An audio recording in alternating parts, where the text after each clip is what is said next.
Pasti? Tidak juga. Hindari kata pasti. Aku es sama dia es sama aku.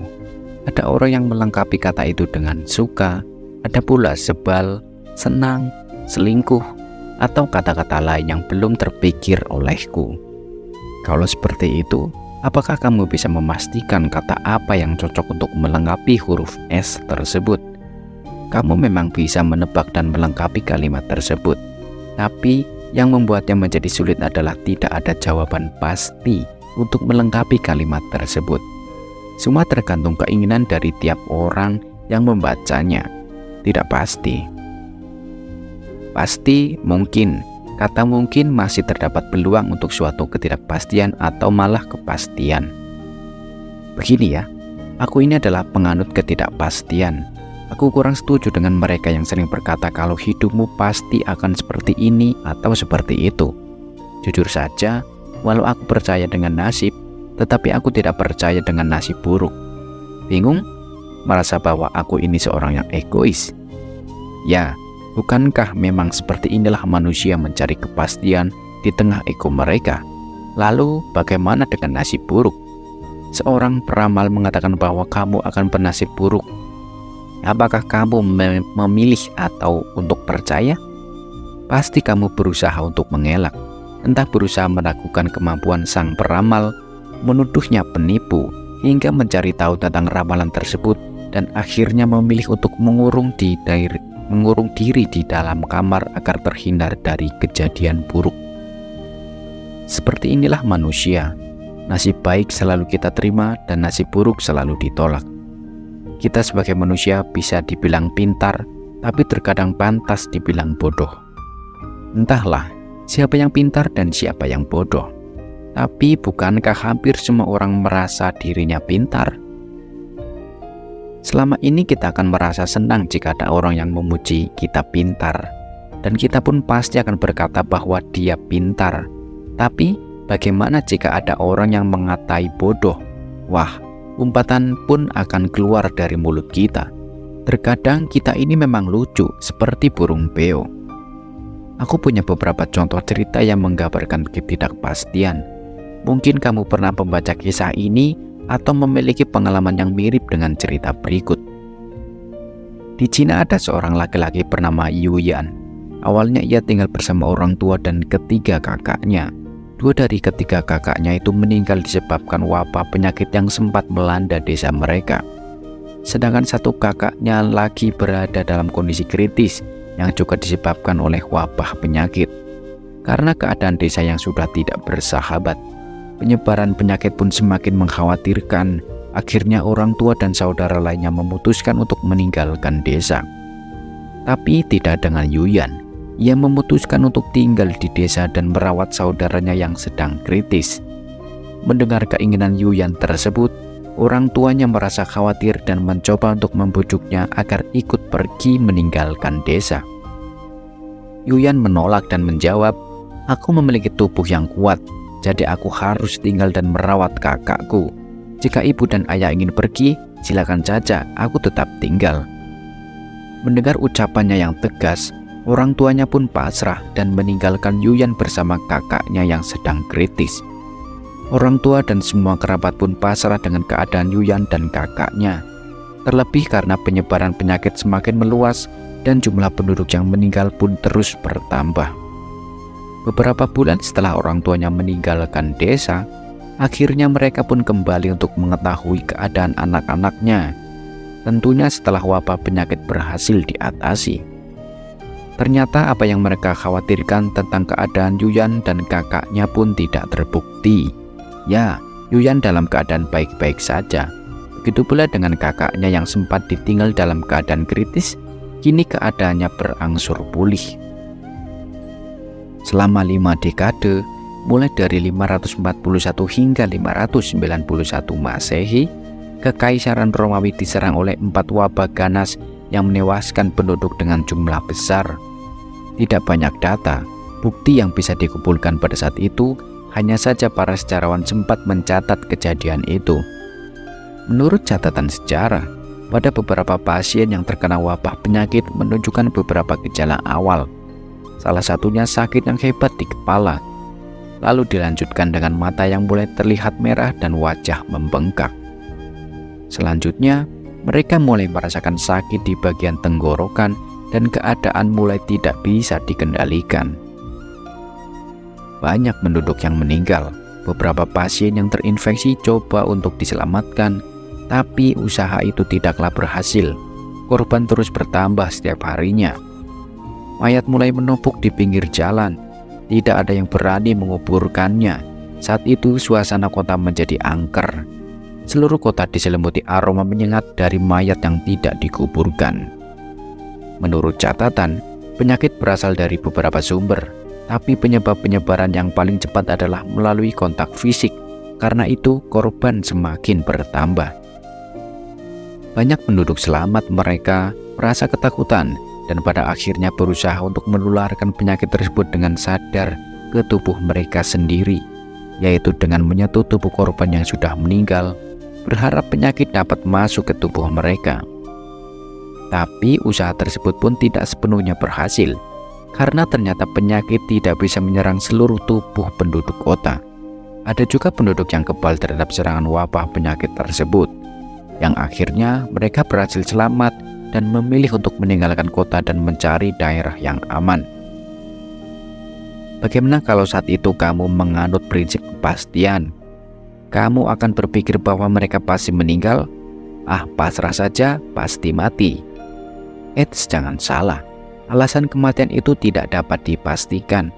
Apalagi segala sesuatu yang berkaitan dengan kehidupan, tidak ada yang bisa memastikan apa yang akan terjadi.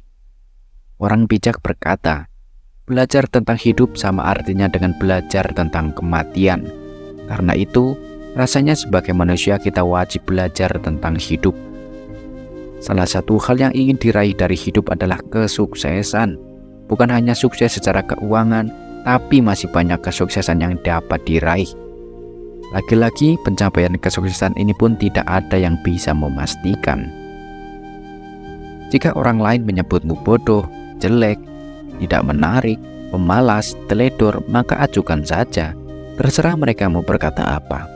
Tapi satu hal yang perlu kamu tahu, seburuk, sebodoh, atau sejelek apapun seseorang, dia tetap memiliki hak untuk sukses, hak untuk tidak diremehkan, hak untuk mencapai tujuan tertinggi dalam hidupnya.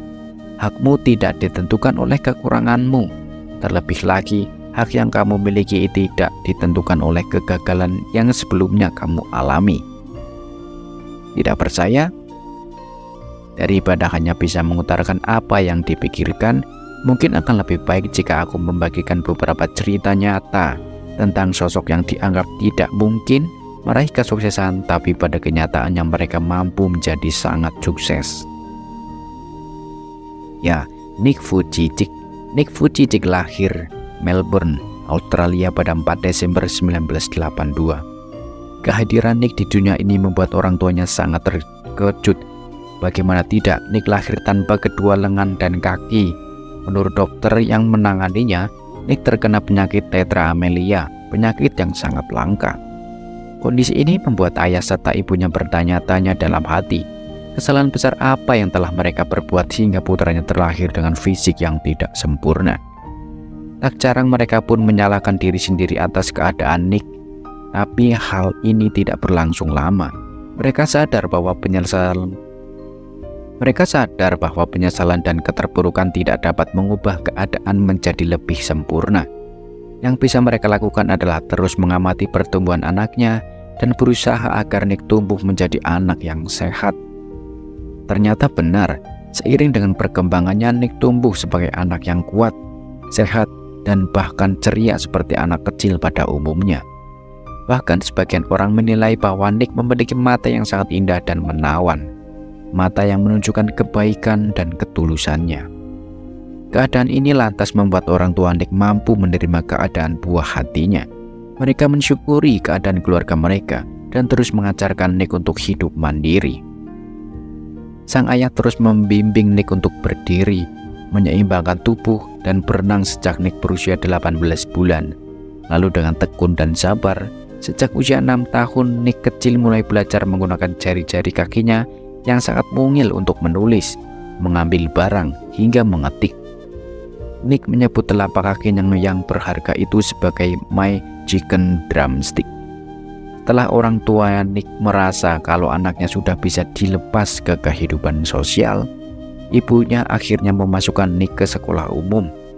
Mereka ingin agar Nick bisa hidup lebih mandiri, kuat secara mental, dan bisa bergaul dengan luas. Tapi yang terjadi saat itu adalah Nick langsung menyadari bahwa keadaannya memang sangat berbeda dari teman-temannya. Nick kecil mengalami berbagai penolakan, ejekan, dan gertakan dari teman-teman di sekolahnya. Tentunya perlakuan ini membuat Nick merasa sangat putus asa dan sedih. Bahkan di usia 8 tahun, Nick sempat berpikir untuk bunuh diri. Tapi hal itu tidak jadi dilakukannya karena menyadari betapa banyaknya kasih sayang yang ia miliki. Semua sahabat berusaha untuk menghibur Nick hingga akhirnya ia melupakan kesedihannya. Nick menghapuskan semua pikiran buruknya. Nick kecil pun menjadi lebih bijak dan berani dalam menjalani kehidupan. Bagi Nick, hari-hari dalam kehidupannya berlalu begitu cepat. Bagaimana tidak? Setiap bangun pagi hanya perasaan bahagia yang Nick rasakan. Ia bersyukur atas kasih sayang, kebaikan, dan kebahagiaan yang ia rasakan. Ia menyadari betapa beruntungnya dirinya. Nick tumbuh sehat, memiliki keluarga, dan dikelilingi oleh sahabat yang menyayanginya. Bahkan, ia pun tumbuh di tengah keluarga yang berkecukupan. Sampai akhirnya hari itu tiba. Tanpa sengaja Nick dan ibunya membaca surat kabar yang di dalamnya terdapat sebuah artikel tentang seorang laki-laki dengan kekurangan fisik yang mampu melakukan hal-hal hebat, termasuk menolong banyak orang. Pada saat itulah aku menyadari bahwa Tuhan memang menciptakan kita agar berguna bagi orang lain. Aku memutuskan untuk bersyukur, bukannya justru marah atas keadaan diri sendiri. Aku juga berharap suatu saat bisa menjadi seperti laki-laki luar biasa, yakni bisa menolong dan menginspirasi banyak orang. Demikian ujar Nick dalam sebuah wawancara. Untuk meraih mimpinya, Nick belajar dengan giat. Otak yang encer membantunya untuk meraih gelar sarjana ekonomi bidang akuntansi dan perencanaan keuangan pada usia 21 tahun. Setelah itu, ia mengembangkan lembaga non-profit Hidup Tanpa Anggota Tubuh, lembaga yang didirikannya pada usia 17 tahun untuk membantunya berkarya dalam bidang motivasi. Kini Nick Vujicic adalah seorang motivator atau pembicara internasional yang gemilang. Ia sudah berkeliling ke lebih dari 24 negara di 4 benua termasuk Indonesia untuk memotivasi lebih dari 2 juta orang, khususnya generasi muda. Ya, Nick Vujicic berhasil meraih sukses meski hampir semua orang bahkan dirinya sendiri meragukan pencapaian ini. Baik teman-teman, itu adalah kisah dari seorang Nick Vujicic yang mungkin bisa menjadi inspirasi hidup bagi kita semua. Semoga konten kali ini bermanfaat dan bisa diambil hikmahnya ya teman-teman. Oke, terima kasih sudah menonton. Sampai ketemu di video selanjutnya.